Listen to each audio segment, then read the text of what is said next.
বস ঘুষটা আগে দিছি, তাইলে আবার এখন হিস করেন কেন? তাইলে কি আমি মুতে আসবো?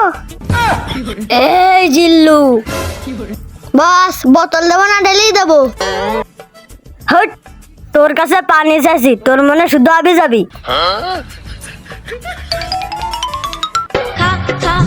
হ্যালো, কি?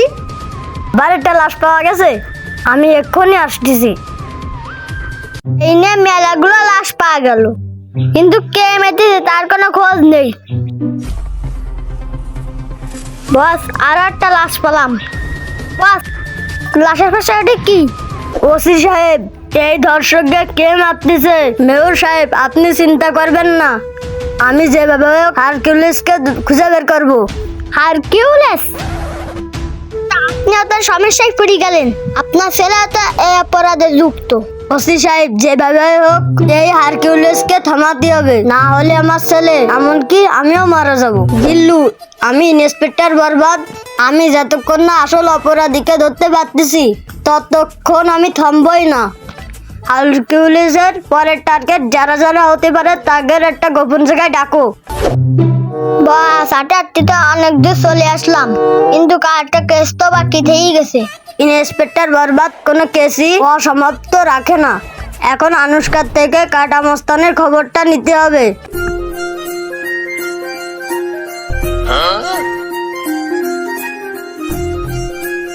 বললাম না আমি এই মেয়ে চলো না মেয়ে, কাটা মস্তান কনে সব জানে। এই কাটা মস্তান কনে, বিরাট যখন ক্রিকেট খেলতো কাটা মস্তান আমাকে চকলেট কিনে দিত, আম খাওয়াতো, কলা খাওয়াতো। এই মেয়ে চলো না মেয়ে, এইবার আস্তে আস্তে আমাদের প্রেম হয়ে যায়। আহা, নারী কি সুন্দর অভিনয় করে রে, অভিনয় নারী সেরা রে।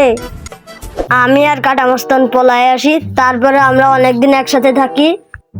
তোরে বলেছিলাম না এই মেয়ে খুনি, তারপর ওর আগের স্বভাব শুরু হয়ে যায়, তারপর আবার অন্য মেয়েদের পিছনে ছুটতে শুরু করে।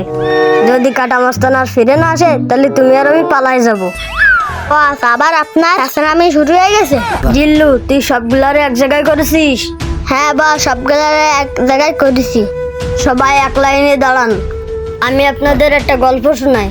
হারকিউলিস আসবে কিনা জানি না, কিন্তু ধর্ষকদের প্রতিবাদ আমাদেরই করতে হবে।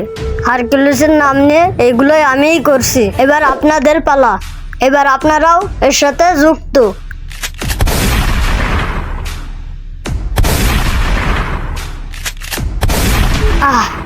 আমি তোর বড় স্যার, তারপরেও তুই আমাকে ছাড়লি না। এই বাংলায় অপরাধীর কোনো ঠাঁই হবে না। বাস সবকিছু আপনি করেছেন, আমি তো আপনার সাথে থেকে কিছু জানতে পারলাম না।